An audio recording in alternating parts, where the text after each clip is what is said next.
તો સુરત મહાનગરપાલિકા કમિશનર એમ નાગરાજનની બદલી કરી દેવામાં આવી છે। કલેક્ટર તેજસ પરમારને વધારાનો ચાર્જ સોંપવામાં આવ્યો છે। નાગરાજનને સમગ્ર શિક્ષા અભિયાનના ડિરેક્ટર તરીકે મૂકવામાં આવ્યા છે। આ બદલી કરવામાં આવી। નાસિરનગર ડિમોલિશન મુદ્દે તેઓ વિવાદમાં આવ્યા હતા અને તે વિવાદને લઈ હાઈકોર્ટે પણ ટકોર કરી હતી ને હવે એક્શન લેવામાં આવ્યું છે। હાઈકોર્ટની ટકોર બાદ સંવાદદાતા નિકુંજ જાની ફોનલાઈન પર જોડાયા છે। નિકુંજ, સુરત મનપા કમિશનરની બદલી કરવામાં આવી, વિસ્તૃત વિગતો શું છે?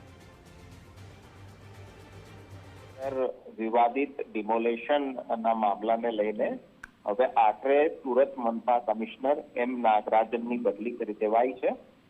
લાંબા સમયથી સચિવાલયમાં એ પ્રકારની અટકળો હતી કે કોઈ પણ સમયે સુરત મનપા કમિશનર જે છે તેને હટાવવામાં આવશે અને આજે સામાન્ય વહીવટ વિભાગ તરફનો આ બદલીનો ઓર્ડર થયો છે। સુરત મનપા કમિશનર એમ નાગરાજનને સમગ્ર શિક્ષા અભિયાન ના પ્રોજેક્ટ ડાયરેક્ટર તરીકે ગાંધીનગર ખાતે તેમની બદલી કરવામાં આવી છે અને મનપા કમિશનરનો ચાર્જ સુરતના કલેક્ટર તેજસ પરમારને હાલ વધારાના ચાર્જ તરીકે સોંપવામાં આવ્યો છે। મહત્વનું છે કે નાસિરનગર વિવાદિત ડિમોલેશનની અંદર સુરત મનપા કમિશનર એમ નાગરાજનની વિવાદિત ભૂમિકાને લઈને અલગ અલગ સવાલો ઉઠી રહ્યા હતા।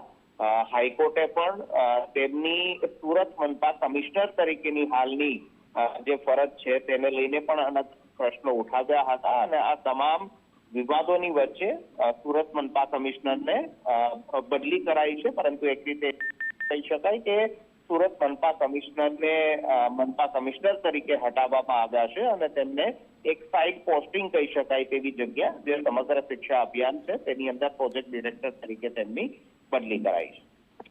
જી નિકુંજ, સમગ્ર માહિતી બદલ આભાર આપનો।